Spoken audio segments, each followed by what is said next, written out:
little flowers hanging on their light poles and everything, but they want us to wither up and die sometimes. It's like, no. There's a 3-acre park over there at the Red Hills. There's a walking path through it, which is basically for a fire road emergency exit. Yeah, but it's all wetland, so. Well, you could do all kinds of things with wetlands, with parks and stuff, but there's nobody's looking for grants. So no grants out. I'm Amy. Hi, Amy. Sorry, we've been having technical difficulties. I was here last Monday and knew that. Got it figured out. Frustrating. No. Oh, Um. Hi, Amy. Can you hear me? Yeah. Great. I can hear you. So we've got that piece figured out. I think the camera is blocked. It may be that the little flip needs to come up, that little physical cover on the front of it. Oh, yeah, I see. One sec. been here in Monroe since 79. I graduated high school.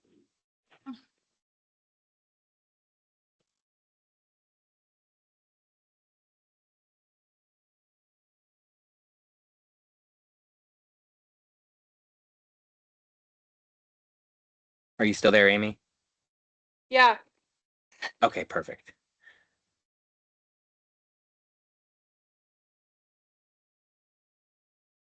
Still working on the camera. Got it. I'm also confirming that my internet isn't failing me. I'm going to close all of my tabs and everything I have open with the exception of this video.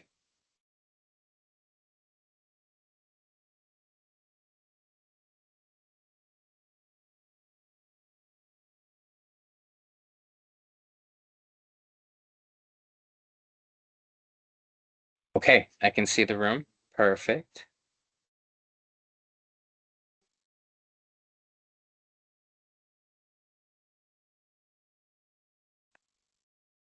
I don't think anybody's coming, so. Meeting's actually started. Just like this to your phone. I was informed today that Chair Cuthbertson will not be at the meeting this evening. The mayor wasn't able to attend this evening as well, although he typically has, is in the attendance. I don't know about other planning commissioners. I do have a few updates, but we can wait a few minutes if you'd like, Tim. I understand that you'll be chairing the meeting this evening. Orange here. Yeah, Yes. TJ, can you hold on? No, We have 3 now, so that's good. Need 1 more. If we need to vote on it, you can, but I don't. I don't expect to have anything to vote on. I do want to provide a few updates, which should be fine. TJ, the speaker's on, but the speaker's only going through the laptop. So I'm gonna check the connections. Sure. Also, Amy, that little caret drop-down icon to the right side of the microphone icon. You might be able to use that to select a different audio setting.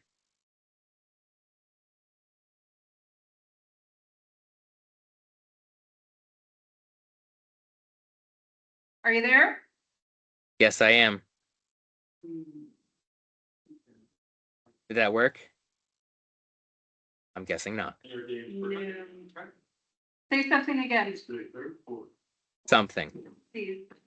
Does that work, Amy? This right here. Do you click that and see if you have other devices? Click right there. Click right. And get other options. Really smart tech people. We'll keep them. Yeah. TJ, are you there? Yes, I am, Amy. Can you hear me? Yeah. Same difference. Still just coming from the laptop. How horrible is that? Amy can relay everything you say.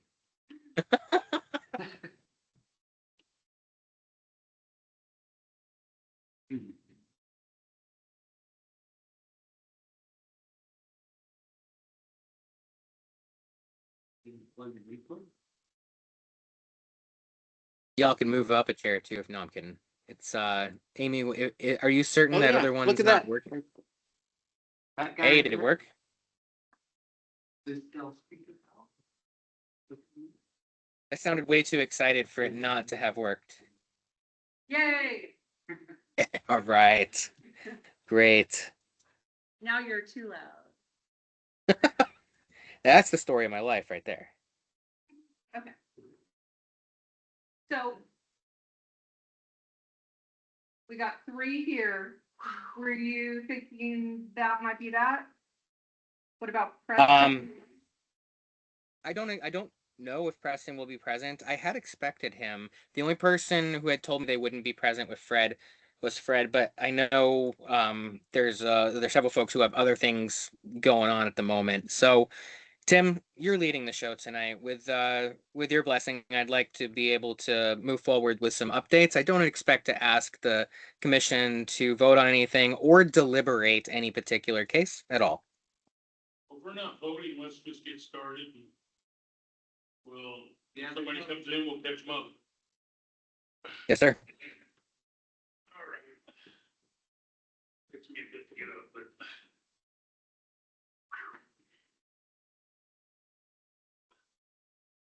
Okay, we'll start with the Pledge of Allegiance. Pledge allegiance to the flag of the United States of America, to the republic for which it stands, one nation, under God, indivisible, with liberty and justice for all. Live. Feel your plan.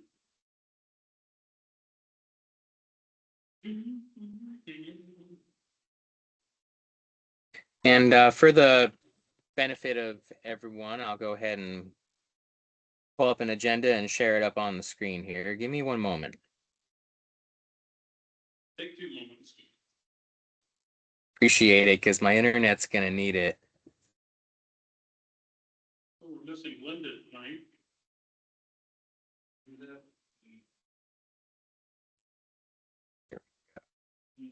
Yeah, Nicole, so. Okay, we'll do roll call. Start with you, Nicole Allen. Tim Eastridge, Lauren Hanson. Amy Knudsen. and far, far away is PJ. Yes, sir. And see if I got this right here.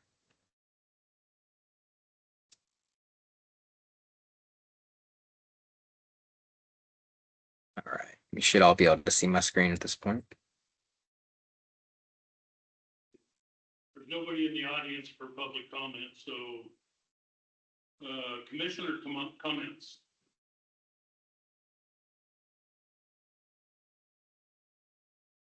So I heard rumor that they're putting in a clinic down here at the high school. Moving the one from the elementary school down here to the high school. You heard about Doing that? A what, Tim? They're moving the clinic from the high school or from the elementary school to the high school. Have you heard that? Yes, the clinic, the county, you mean. They're working on a new project for relocating the building, as I understand it. Yeah, right next to the ball field. Isn't that open in that lot where the farming market was? Yeah. Yeah. Well, I don't know if that's Easy to get to. I don't know if that's a good thing or a bad thing. Especially when, you got baseball season. Flying balls. But anyways, No, you got a medical clinic. yeah, they have lots of Band-Aids. What is another thing I heard? I didn't write it down. I'll bring it up under others. So, anything you wanna comment on? Maybe we could welcome. We should welcome you. I'm sorry for not doing that. I just been in conversation with her, so. Yeah, I don't know you, Nicole, Tell us but about yourself. Yeah. So I know Nicole Allen. My husband and I moved to Monroe 11 years ago. And I am a local realtor. My office is based out of Albany, but I can work from anywhere, so I tend to work from home, and I like to focus here in Monroe. Other things that I do, I'm on the board of directors of Dog Rescue. I am a volunteer at the South Bend Resource Center, helping community breakfast and lunch and where we eat. I also provide senior workshops for the seniors in Monroe. And I do that out of the South Bend Resource Center. But, you know, I wanted to be a part of the planning commission because my background, my knowledge of you know, real estate world, I think lends well to the planning commission, just having the knowledge base that I have to go along with that. I love Monroe and I want to see it thrive responsibly, of course. And so, you know, having the opportunity to serve on this commission gives me a lot of ability to be able to help impact the shape of Monroe and what that looks like in the future. Thank you. I'd also like to point out that Nicole makes cool videos that she puts on YouTube called Small Town Big Heart. She focuses on particular businesses here in Monroe. That seems like it's in focus with our goals. Yeah, highlighting and, you know, at no cost to those businesses. They have a professional videographer that joins me and we interview the owners and really try and highlight the businesses here in Monroe to just provide additional interest. I love seeing comments from prior residents of Monroe, people who've grown up here that have moved away and they still kind of follow our little town and, you know, they enjoy seeing what we've got going on and. Being cheerleaders. Yes, exactly. And so it's a great way for me to help support, you know, our community and businesses that may not necessarily be able to afford commercials per se, and getting the word out there. So it's one more small project that I do to give back to our community. Love that. Very good. Have anything you want to add? Oh, good. Okay, I guess commissioner comments are to an end until you get your items brought up and you missed something. That's where I'm going to carry it. Sounds good, Tim. I have 3 things to share with the commission this evening as updates. First is the PNDI subdivision phase 2. I did get word from the engineer of record, Branch Engineering, that they have been coordinating with the applicant's engineer. I have completed the land use compatibility statement for their water, sewer, and stormwater. What that simply does is it gives the state agencies in the forms that they want it in confirmation that the city is approving of the development that the planning commission approved. So that's good news. They're complying with state requirements. There's a long road ahead of them on each of those steps, which includes, of course, working directly with our engineer on all of those things and all of the other things, of course, included in the notice of decision. Any questions on that particular case before I move on?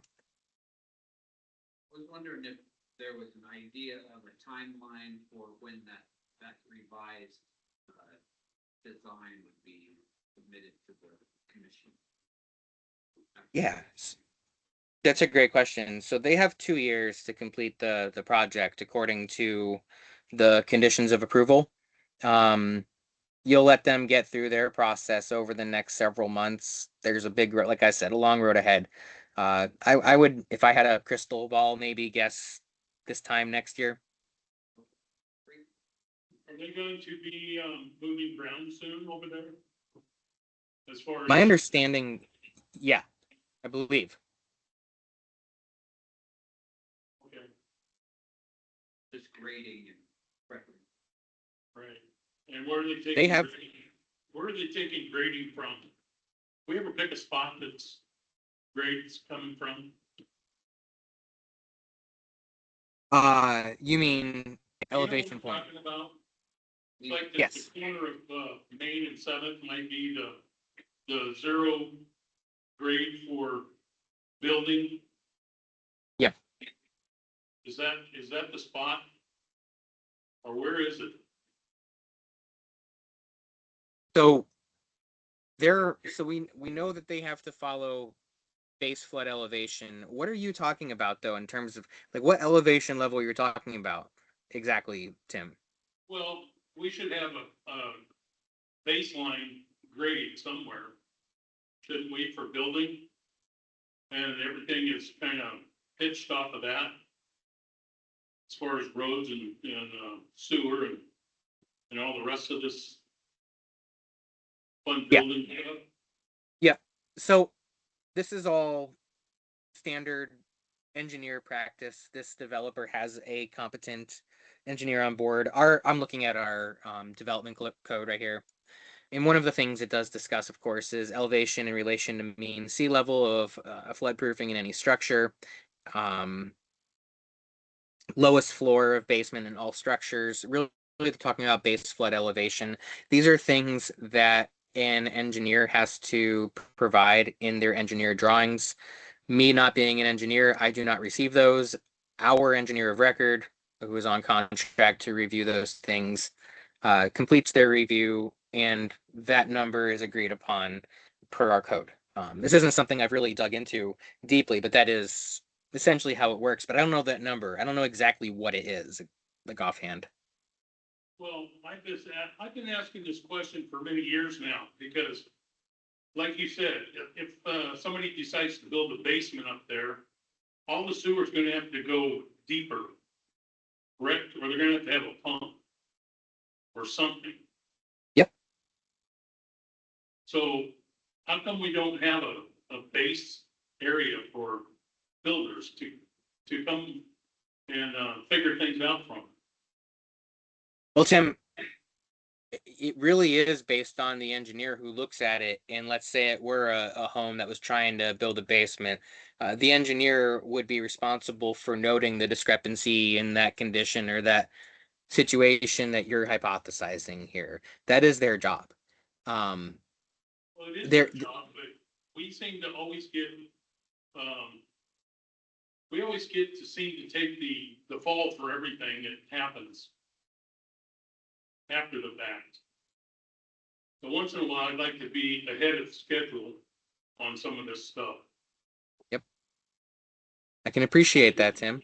Surely Corvallis has something, and Paloma, and Junction City, they have some kind of base set up for building. I'll Yes, let this you- all. I'll let it go today, but, So I these keep are- bringing this up. Would you like what I can do? Because you have brought this up a couple of times. What I can do, I meet regularly with our engineer of record. For my own knowledge at this point, I'm actually very interested. I'm sure it's within our design standards, which is a very large document that we provide to all of the engineers, which is what PNDI is working through right now. In fact, I'll get the answer on that, Tim, and I'll also try to better understand and relay back to you what the relevance and importance of that is. Okay.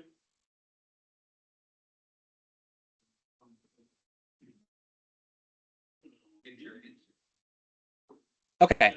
So- Any other questions on that one? That was my only update, that they're working through the engineering and they got a long road ahead. You'll hear from them in the future. Okay. All right. The next one is a case, I'll take you back in time to 2023. We had 555 Depot Street, who came forward with a conditional use to do some, as I understand it, food preparation, retail development on that site. The Planning Commission received the staff report. This was in December of 2023. The Planning Commission received the staff report. That Planning Commission action was in the affirmative of the development. I do have just a quick, I'll share my screen really quickly so you understand what I'm talking about and where we're at. I'm not requesting anything of the Planning Commission. What I'm asking is for you to just be aware of the updates that are coming forward and where there may have been, where there was in fact just a slight little misstep in the past, which we have now corrected. Here is the staff report from December 4th, 2023. This was, of course, on that 555 Depot Street site.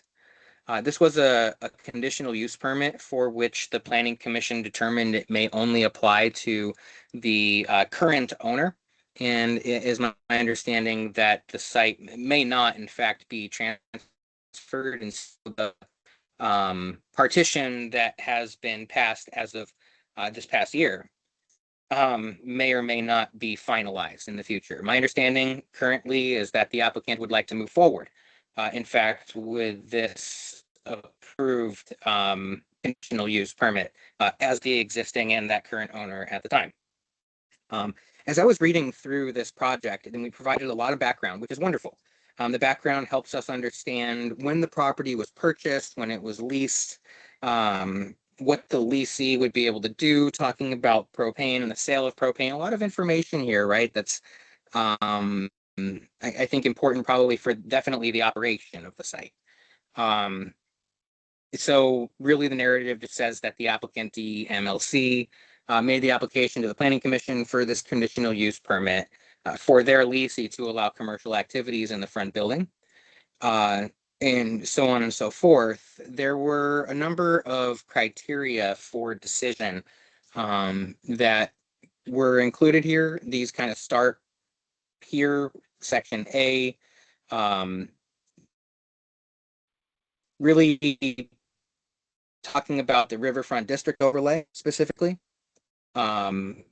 legal proceedings of the council from the previous January, and then touching briefly on land use goals, which is great. Neighborhood vitality goals and policies. This is really important information that we definitely would expect to see. And then, of course, talking about parking, off-street parking, access, lighting, things like that. And then, of course, the conclusion and the recommended motion, which was to move forward with this conditional use permit. And of course, that was the action taken by the Planning Commission. What did not happen, unfortunately, and I'll just keep scrolling through this briefly so you can see it while I speak with you.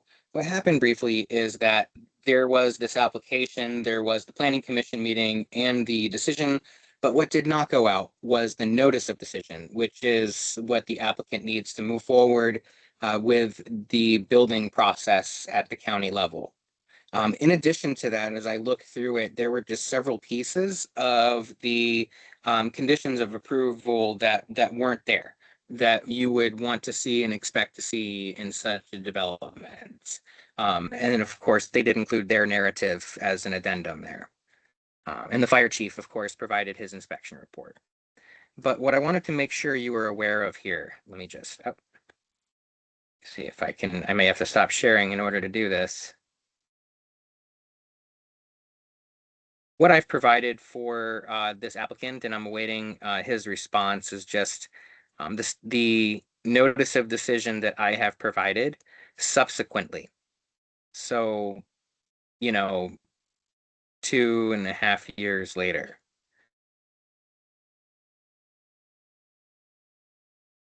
Second here, folks. Sorry about this. Here we go.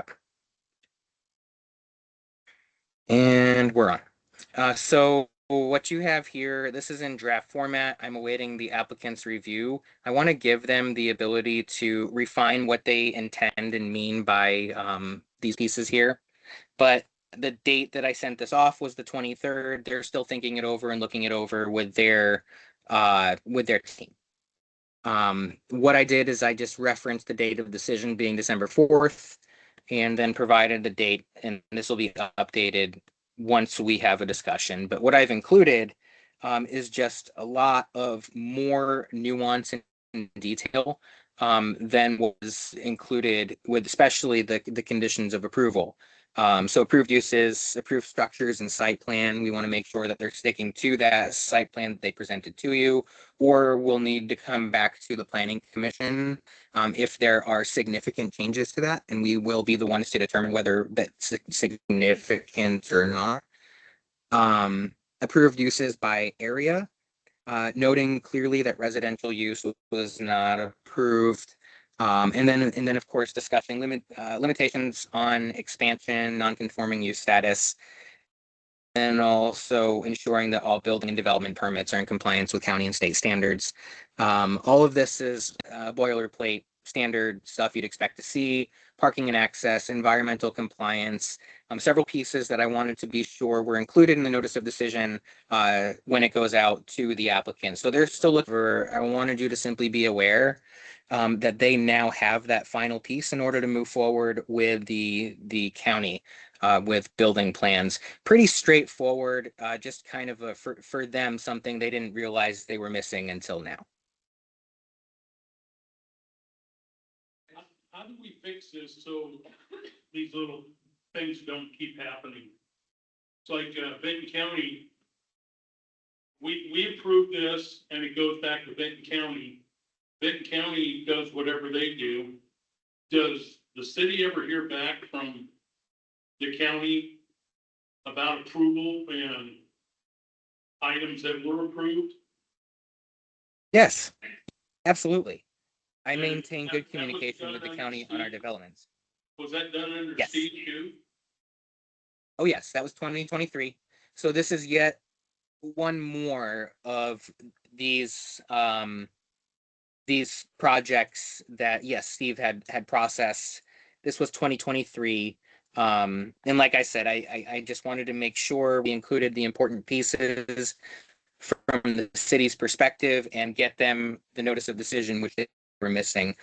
This isn't happening now on new developments with folks who have started and gone through my entire tenure.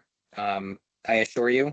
And I also continue to fix these situations. I've brought several of these to you thus far, of situations that I've looked at, reviewed, addressed, and fixed over the last several months. So yes, I apologize again.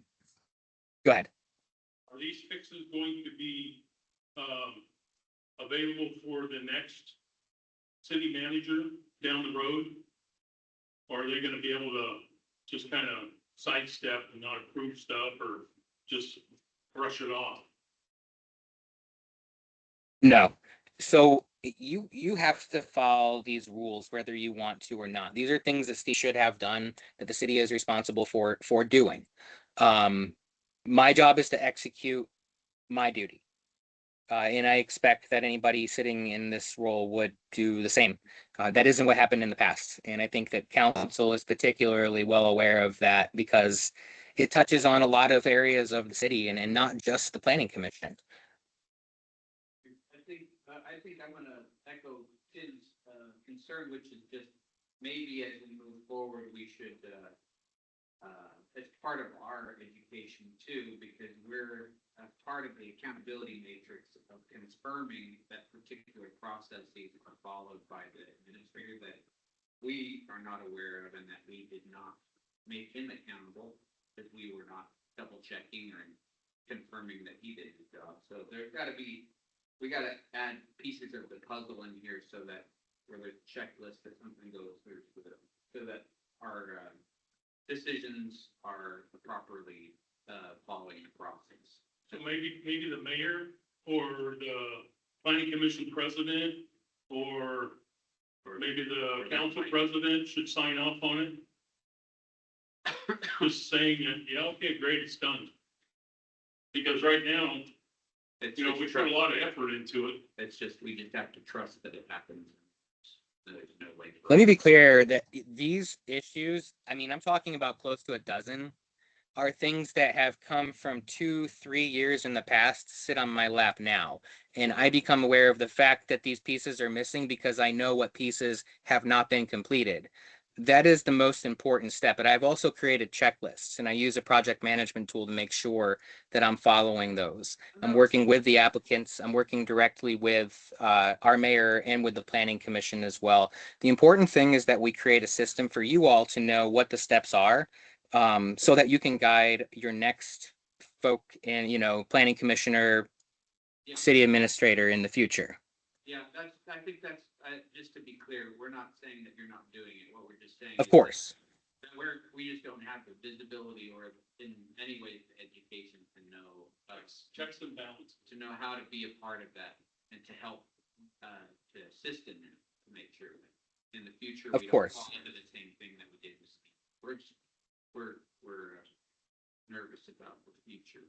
Well, this goes. I know. Stay with us forever, TJ, which that's.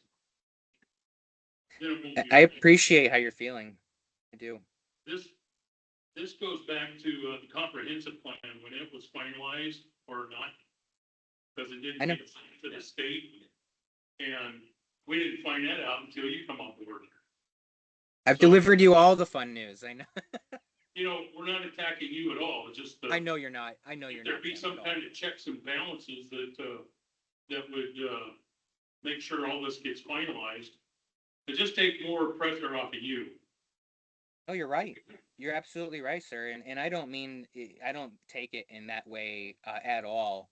Good. The most important thing is I feel for you all doing the right thing, taking the right steps, and expecting the steps that go beyond your reach to occur.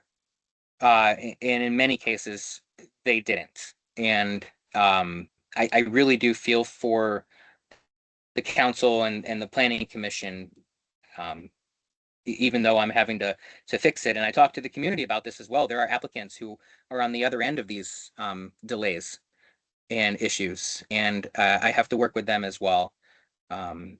So bear with me, and we'll get through this together. But also, I want to make clear something that we've talked about before. There will be on the website, once we actually get through budget season, this is a ways away. I don't want you all to expect this next month, but there will be a click and view project summary of all of the projects in that are actually in play, either with us or the county, to the time that they're actually complete. I'll continue to give you basic updates as I'm doing. Last month, I gave you a really good update of every single project and what we were doing. I'll do another one of those for you next month. This month, I wanted to make sure that I focus my attention primarily on our budget, which is its own chunk, and then give you really some key information that we have to deal with right now, just so you're all aware. So there was, just to circle back, y'all, the PNDI, the 555 depot. What's that? I just wanted to interject real quick, TJ. Please. I know I'm new on the commission, but it's a trust but verify. So from my understanding, everybody trusted Steve knew what he was doing. And so, I mean, you definitely proved yourself that you seem to know what you're doing, but how do you know this stuff? Is there like a book that says these are the things that have to be completed? And obviously you've been doing this for a while, but just so that we have, these are the checks and balances for every type of scenario. So that we're not playing catch up 3 years later for something that somebody's been waiting on and hoping to have, and they could have by that time moved on and decided to go someplace else. So how do we have that information, that you have that knowledge, that you have that checklist, so that way in the future, we've got visibility into that. Yeah. So I can provide you a basic checklist that touches on the core steps: planning commission, county development process. What you're not going to see is many, many, many, many other steps included, which involve state, county, federal interactions and approvals. What all cities end up having to ensure is that they have a competent professional who is doing that work. And from my view, you didn't have an individual previously who had any education or experience in planning or governance. And I think that might have been the biggest challenge, is trying to take on something that was new and complex. I will say that I do have a degree in planning from the University of Oregon in Oregon planning. I've been practicing for about a decade since my master's degree. I've been a private consultant. I've worked for multiple cities. And so that's where I learn a lot of these steps. When I look at a single project, every one is a little different. I can see where the problem is based on that experience and knowledge.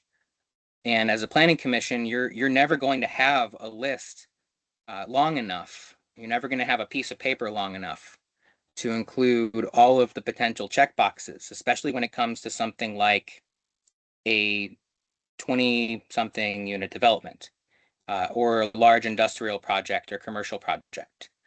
But what I will do is continue to bring to you the pieces that are before us, give you full conditions of approval, post those things on the internet, and ensure that the conditions of approval do spell out what the steps are, timelines for everything that has to be done, like I've done with each of these projects. That's a lot of where that those steps come from. So Nicole, I really do wish I could give you a full detailed checklist of every single step. And when it comes to things like notice of decision, that's elementary. Any planner would know that. And so that gives you a sense of some of the struggles I'm having. They aren't deep. Oftentimes they're rudimentary challenges. And also that means that there are things that can be significant that have been missed, which this planning commission has seen multiple times now. Yeah, I do apologize. This particular issue is coming back to us because one of the final things just didn't get done. That's correct. So that's the thing. If you can have the trust and verify, I love that one. That's what we need, trust and verify that it got done. And Yep. All the other stuff, all the way down the line, that really doesn't concern me. It's just the fact that everything that we signed off on or said okay with got done and signed off and sent on to the right people. That's correct, Tim. One thing I'll say is that notice of decision was also missing some core pieces that I've incorporated. So while I'm upset that that individual or that applicant didn't get the information in a timely manner, I am happy that I was able to circle back and take care of them appropriately and make sure it was done right. Another thing I'll say is when you go to the county, they'll ask for planning approval. So had they gone to the county right after getting approval from the city, y'all would have had this conversation within a few weeks. It just is that they're choosing to return to this project at this time and going to the county and tripping over that issue. Played out exactly as it was supposed to. Perfect. We just needed you, He TJ. just needed to drag his feet until you showed up. So it works out great. So you. No, I mentioned- think- Go ahead. Go ahead, Tim. I was just going to say, I think anybody, the important thing is to have anyone who's working with the city is just to be sure that they have that experience. And there's a lot of people out there. I'm not, of course, even the only one or the best one at all. I want to be clear about that. What I am, though, is I'm able to look at the issues that have come before the city and address them. And I do apologize that this commission has its good work questioned. And my hope is that never happens with situations and cases that I'm handling. That's what I ensure. You mentioned the fact that they had wanted to sell propane out of that business. That was the staff report, yes. Yes, so what came of that was they ordered out a propane tank, started selling propane, but they never got a permit to do such a thing. And our fine fire chief drove past and he goes, "What's that they're doing there?" And so he shut them down. But does the city have some way to, that was on the application or whatever they turned in. Is there any way to verify they got a permit about that? Yes. So one of the conditions of approval is that they comply with every state regulatory agency and confirm that with the city before finalizing development. That's in our land use code. It's one of the things that I simply reference in the conditions of approval. Right. Well, I just wanted to let you know that, that never did happen. So, Understood. okay, not done. It is. All right, y'all. The final thing that I wanted to share with you this evening is I had the opportunity to meet with the Department of Land Conservation and Development. We are moving forward. I'm very excited with a UGB expansion grant that will provide $50,000 to look at including property within the city up to 50 acres. And so we'll begin an application process after the budget season is complete. I hope to take some of the preliminary steps between now and the budget season so that around the August timeframe, we can have our application out the door. That's my current goal at the moment. Over the next couple of months, what I will also do is provide you all with a calendar that just tells you very simply, it's a couple of simple steps. When the application needs to be posted on our website for anyone who has property adjoining the current urban growth boundary to submit an application to bring that land into the urban growth boundary. Usually there's going to be a specified period of time. The window closes, there will be a review process, and there will be some hearings. And then from there, we'll work with the state as well to finalize the process. Just to be clear, that doesn't mean that all of a sudden somebody's just going to stick a shovel in the ground and start building. There, of course, has to be, on paper, we have to be able to demonstrate that infrastructure could get there. That's the goal, of course. We can't add the land without proving that, but getting it there is going to be another step. And there are discussions, public-private discussions that will happen over the coming years that will bring that property online later in the future. And so there may be development there, but not something that we would expect to happen overnight or within even the next couple of years foreseeably. The more important thing to let you all know is that we're thinking about our urban reserves. We're really thinking about what the city might look like in 20 years from now, so that when we do grow, as we grow naturally, we are able to ensure that the land is there and already designated for development. And we're not scrambling to figure out where the pipes and the houses are going to go when we feel that pressure later in the future. So this is really laying the groundwork for our future planning. Wanted to give you an update on that. See if y'all had any questions on that topic. What's the $50,000 grant used for? There will be a couple of steps. One of them will be paying for supplies and materials and meetings and events. Another will be paying for consultant support time.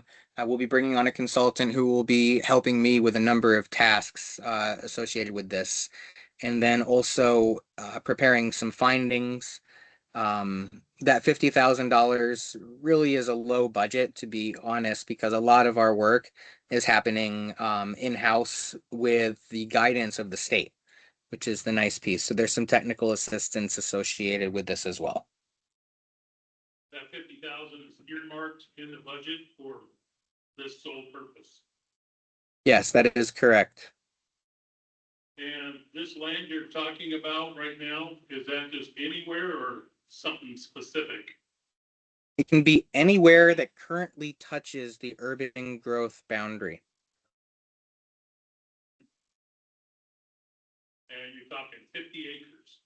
Up to. Up to. Doesn't have to, Well, that's just a one-time thing. doesn't have to be. It is a one-time thing. That is correct. Under Senate Bill 1537. TJ, were you saying this is a grant that was approved already? Yes, we have been approved to receive the grant. Currently, I've been going through some final negotiations with their grant administrator at the Department of Land Conservation and Development on how we're allowed to use the funds and where we're allowed to use them and how much time we're going to take to complete the process. And once that document is complete, I'll bring it forward to this body next month, is when you'll get to see the full details that are agreed upon between the agency and the city. I have another question. Several times in different meetings in the past, I have the recollection that we discussed the possibility of doing a study of some kind to determine whether it makes sense that Coon Road comes straight across and butts into territorial. Mhm. And I didn't know if there was any other movement on that, and it seemed like it would be something that is somehow in concert with this particular initiative. Does that seem right? That we would want to kind of push that forward maybe before the expansion so that the county road, it's not a city street, I don't know. What's the thought process there? Appreciate that a lot. Yeah, actually, so those questions need to be not only asked but answered in the process, and that doesn't mean anybody, including the county, is committing to anything, because a lot of this has to do with what the county wants to do. It's also the city has a benefit, and so does someone who might have access through that particular road. There are many roads throughout the city that would need to be expanded or adjusted or something in order to make this development come to fruition. So you'd have to be able to get approval from that other agency, typically the county in this case, to move forward. But they don't have to say we're going to pay for it. They don't have to say we're going to pay for a study.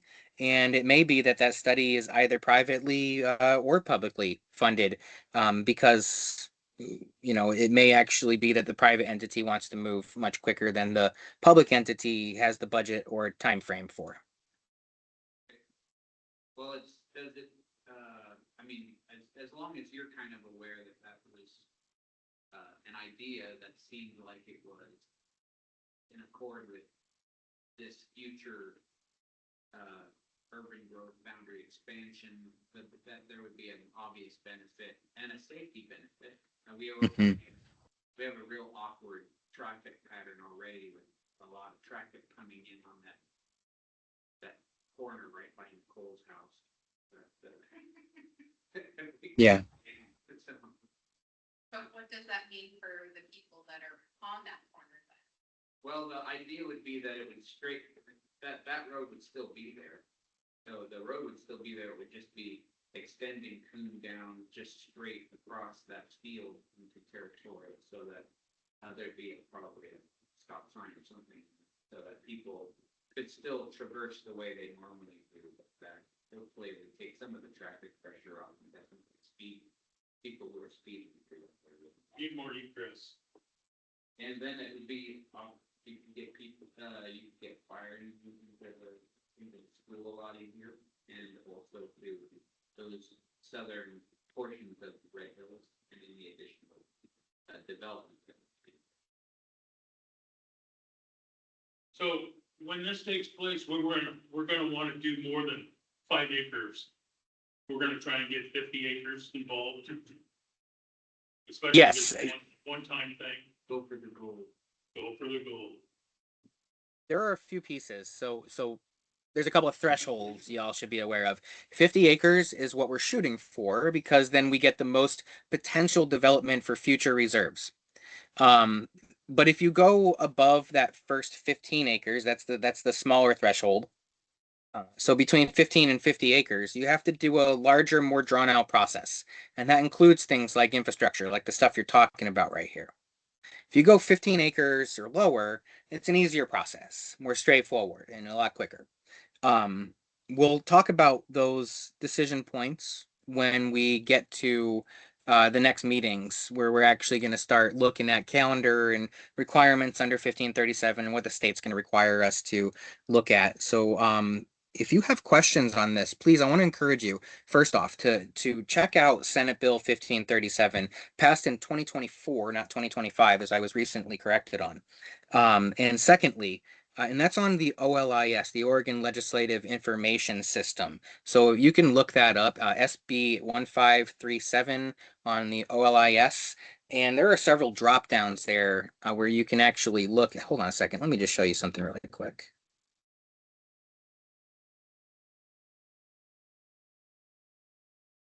There we go. I'm actually just going to share my screen really quickly so y'all can see what I'm going to be looking at here. So I sort of cheated and I just went to Google because Google's so much easier to me. And I just typed in OLIS, Oregon SB 1537. And Google, being as smart as it is, said, oh yeah, I know totally what you're talking about right here. And when you get to OLIS, you can also search bills if you go back to their home site. So much easier to use Google. This overview is going to tell you essentially the measure history, who approved it, what it was for. You can also go to the text here. This is when it was first introduced. This is what it looked like when they first submitted it. It was amended by the Senate, then had some more Senate amendments. It likely went through several committee steps, and then it had an enrolled. If you see this little PDF icon, of course, check out enrolled. And this is Senate Bill 1537 right here, all 37 pages of it. So it's kind of dense, but not as bad as a lot of legislation, I promise you. And then you can do is you can actually just search, UGB. What am I doing here? Why is it not wanting to search for me? Don't make me look bad here. What are you doing? Oh, right. Of course, they use the full on term. There we go. There's 40 of those. I want to make sure that you all understand that there are two things being discussed in here. We're only talking about one of them. There's such a thing called an exchange. That's where you're allowed to take wetlands or resource lands that technically are inside of your growth area, but could never be built on because of those issues. And you're allowed to swap them out for the same amount of land outside of the UGB. Very similar. That's not what we're doing here. We are doing a full-on addition, a full-on expansion. That's what we're requesting, and that's what this grant is funding. Just to be clear, the grant just funds us to the point where we finalize the selection of the applicant who's going to be bringing land into the city. At that point, we expend all of our money, and we have the opportunity, or now the requirement, to expand our line around that area that has been approved and work with the county and the state agencies to get all that done. All of the development and everything that goes past that, the transportation system plan stuff, all of that comes afterward, just to be clear. It's not a fast process, so those who own this property up there, are they gonna sit on this forever? Or are they just gonna sell it because they've had enough of the city or the state? I have no idea, Tim. The folks who, private landowners do different things all the time. What I do know is that there may be more than one applicant. And if there are, you'll look at all of the applications and determine what the step is going to be. If there's just one applicant, that is pretty simple. But in any case, we have to follow all of the steps and requirements that are in place. And once we do that, at the end of the day, you'll have a completed process. Made mention of an inventory of buildable lands and swap it for wetlands. We have a current listing of that?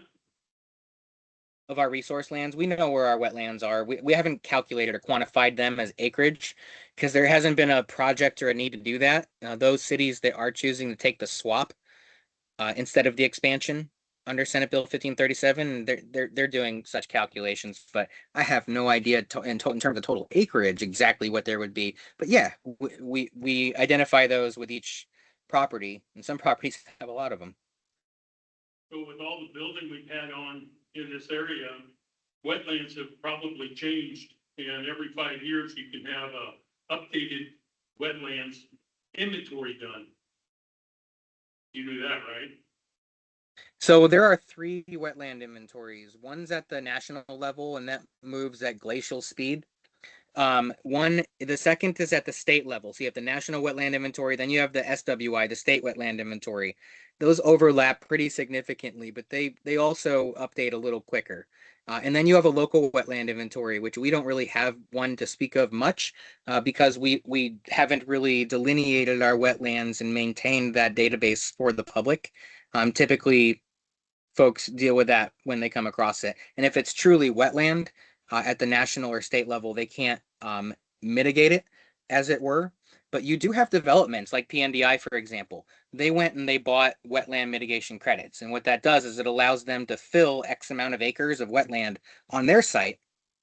And in exchange, they purchase credits, which go towards creating the exact same amount of space in wetland in another place within a defined area.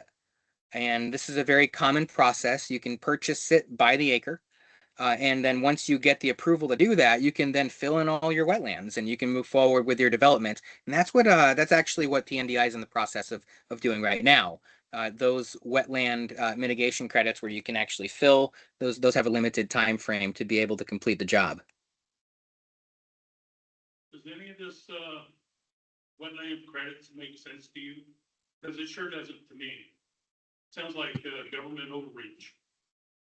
And Well, Tim, there's a lot of debate here. I mean, when you're creating wetlands in other places, one of the things you have to ensure that your credit goes towards is making sure that the Nature Conservancy or some other organization maintains that wetland in perpetuity.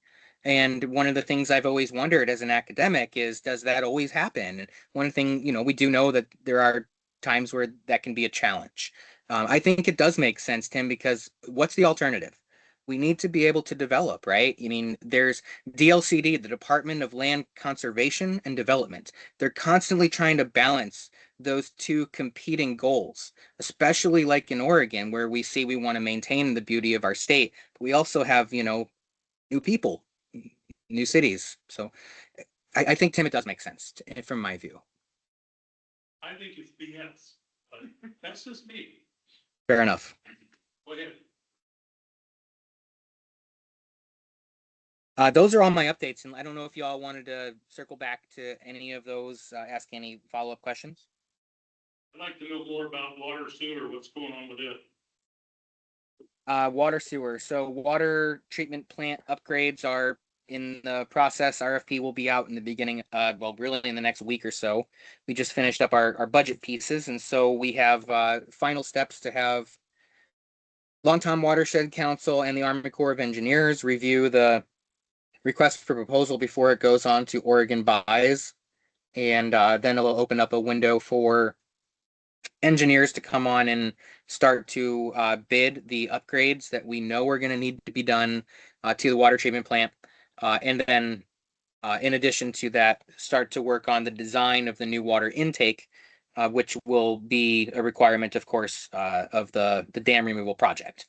In terms of sewer, we continue to look at a couple of funding sources actually in the next couple of months. In June, we have a new grant we'll be applying to for trying to fund the line that goes under hopefully a bridge that we can put across the river. And we want to time that where we can do it around when the dam is coming out or soon thereafter. We don't want things colliding in terms of scopes and construction crews, but we do want to be able to take advantage of the momentum. So we'll see how that goes, but currently we need funding for that to occur. I mean, how soon till a dry well is gonna go in for fire department use? We'll be discussing, is the Development Review Committee was scheduled to discuss this on the 11th, on Monday, but because the fire chief is not present or able to be present that week, and he is the star of the show, in fact, that is the topic of discussion for our next Development Review Committee meeting. I just had an email with him on Friday. We're going to be pushing that to the week of the 18th. And then we'll be able to return to what the final answer is and goals are for the dry wells. And I assume, of course, you mean by the river associated with the dam removal. I have, while we're on that subject, just for my information, I apologize if I'm behind the curve on it, but was there a course of action decided upon by the city council regarding the Army Corps' questions on how to handle the mill race? Has that decision been made yet, or is it still in holding pattern? Right. Thank you. Thank you very much, Torrin. I should have included that in my updates this evening. Thank you for bringing it up. The council did have that on their agenda for this last council meeting. It was just a decision point. They've heard everything at this stage from the Army Corps of Engineers, from the Longtom Watershed Council, from our own engineer who spent the last month and a half reviewing the engineering decision document that the Army Corps drafted at my request, so that our engineer could review it and speak engineer with regard to what was being recommended. And after all of that, we then brought it before the Development Review Committee. That was in April, so this time last month. The Development Review Committee concurred that the engineer of record agreed also that we should move forward with full removal of the mill race and fish ladder, pivoting from our initial design of keeping it in place before we knew all of the liability issues associated with that.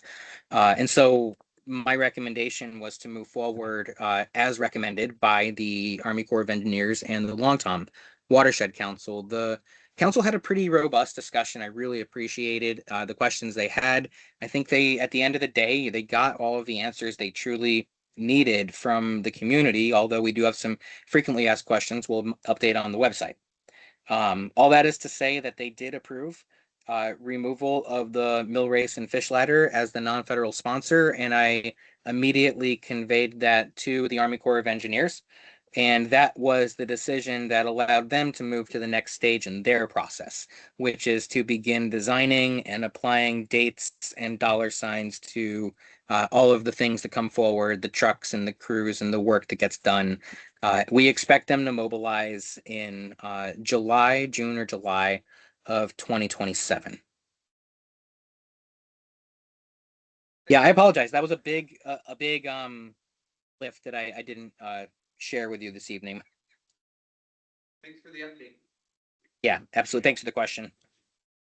What about comprehensive plan? As you all know, comp plan is we'll be diving into that right after budget. Give me a month and a half. Give me to the end of, really just about to the beginning of July. And then we'll be done. We're in that right now. My entire life is dollar signs at this moment. So once that's done, we'll be returning to the comp plan. We left off in a really good spot. So where we'll be picking back up are the recommended revisions that I want for the planning commission to review on the comp plan. And what we'll be looking to do is, of course, to tie that into the development code updates that need to go along with that. Because we hadn't touched on development code when we revised the comp plan before. So we're going to do both of those pieces together. I do plan still to have all of that complete by the end of the year. It's just a quick reminder. So by the end of December, we'll have our comp plan in place and finalized with all of the other documents, including things like the transportation system plan, if we want to touch on that again. Be sure to reach out to Nicole and for her to help you as much as possible. She's fresh and bushy tail. She's not burned out, you know. Absolutely. That sounds great. comp plan for Christmas. You know? Yep. Okay, let's go back to the clinic, moving. Are we gonna have any say in that as far as like asphalt? Curb gutter sidewalk, the road improvement? Which road are they gonna use to, come in on? Parking lot, Yeah, there was a. storm drain, This is adjacent to the, to that road that, with the, where we come, with Khan's property, yeah. or, And there was a big question, we've been kicking around for a long time regarding, remember the pedestrian access? this is going to affect ODOT this time. Yeah. And we've been really anxious and interested in having very clear pedestrian access through that to the Loving Field area. You know, like right now, you have, right now to walk that way, it's Which project are we talking about? Remind me, I'm sorry, I didn't hear you. talking about the clinic moving over there. by Got the it. high school, and So- we were- As far as I know, this is all discussion still. There has not been an application that's been submitted that the city will need to review. So my understanding is this is still a discussion. I don't know of any formal action at this time. I heard this from the county commissioner, so, far as she knew, it was a go, but yeah, you're right, they probably haven't, turned anything in, but, I think the planning commission should have a lot of say in this. Seeing how the elementary school did their seismic upgrade and did all kinds of different things and added pipes and water pipes and storm this and that, and we never got a say in anything. I will check in about this. I have regular meetings with the county. I'll be sure to bring this up at my next meeting. We appreciate that. Expansion road, it would just make it easier access to the clinic and rebuilding. We talked about moving it back in the back part of that, and they said that, no, it's wetlands, so. Whatever. Problem with that is that egress, you only got one way in, one way out, so. It's a, Yeah. it's a good front, it's the, yeah, the access there is way better right now. And it's right there at the doorstep of the city.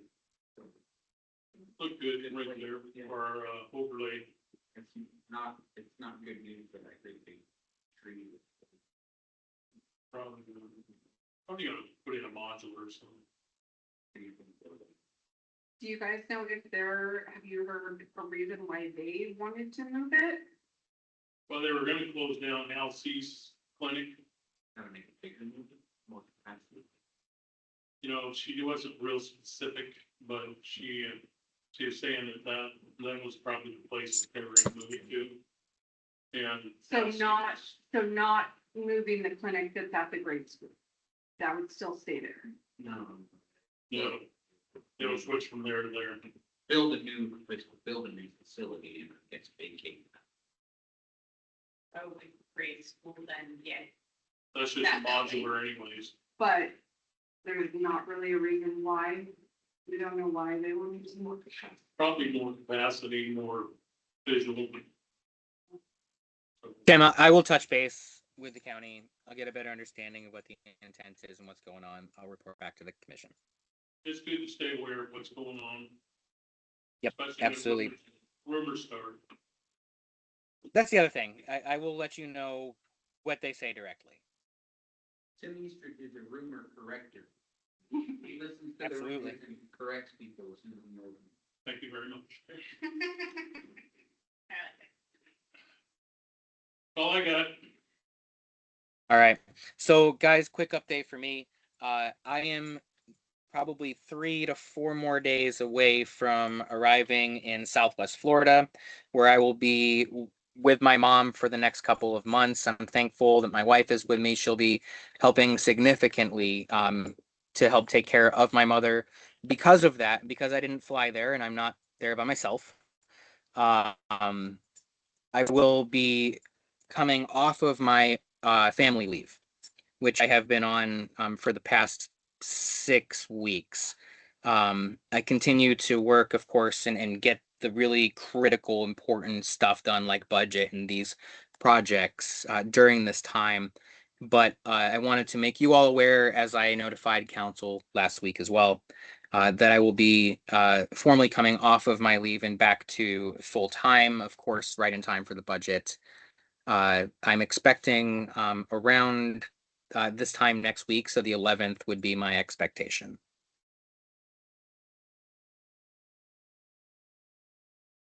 For you, Katie? And so if we have an issue, we just contact the city? You contact me and I will make sure it gets addressed, which is what I've been doing with all of the applicants and projects over the last couple weeks, the budget, the RFPs, there's been a lot that I've been taking care of within a 24 to 48 hour period. Usually I try to make sure the issue is addressed. What are you thinking? Is there anything in particular, Tim? No, nothing specific. I just want to make sure that, if we need something, do we just Yeah. contact the city and they'll Yeah. contact you? If the planning commission needs something, absolutely, you can contact the city. You can email me unless it's an emergency. That's what my email says. So I have an auto reply that says, please give me 24 to 48 hours. If it's something that you need regarding the planning commission, please contact me. Especially if it has to do with things like comp plan, projects, all of these things that are the items that I'm intimately familiar with. I will respond to your question. If it's of critical nature and you need to address it immediately, of course, please contact the city, call them, let them know what the issue is, and they will either include that on our project management tool, or if it's critical, call me immediately. And what's happening with the food bank? The food bank is moving forward with trying to decide if they're going to upsize. They have some funding challenges at this moment. It looks like they likely are going to need to upsize their line. There may be some system development charges associated with that. I understand that they're working through their design elements at this time. Is that something the city could help them with, SDC charges? No. Typically not, unless the city has some sort of ordinance in place. I'm not aware of one. Like, for example, the city of Eugene has an SDC waiver for affordable housing, for example, and sometimes for nonprofit organizations doing similar type of work. But we don't have such an ordinance, and the state does not allow us to waive those fees for a particular entity, regardless of their designation as a nonprofit or otherwise. Do we need to work on an ordinance if Eugene's got one? Eugene, also one of the important things to note is that they backfill those SDC fees. They don't disappear. The money required to build that infrastructure doesn't just evaporate because they say we're going to waive it. They pull that money from their general fund and they backfill it. And it's a limited amount of money that they're able to do that with. We don't have that pot of money. And with many cities, that type of discretionary funding is starting to dwindle as ARPA funding and other federal dollars that used to be very present are not anymore. Yeah, that's just a well-used environment over there, and it'd be nice to see them get started and on their way. Absolutely. What I will do is I will continue to check back with the builder. What I know that they're trying their hardest to have just their builder work through this project. I suspect that they're going to need an engineer, and I suspect that once that decision is made, there of course there may be some more dollars, some more money that they have to raise to do that. I want to see them. I want to see them be successful in this project. So if they approach me and ask for support, I'd be more than happy to offer it to the extent that I can. Very good. I'm done. You done? Yeah, I've got everything. Can we adjourn? Go for it, sir. Let's adjourn. Meeting adjourned. Thank you.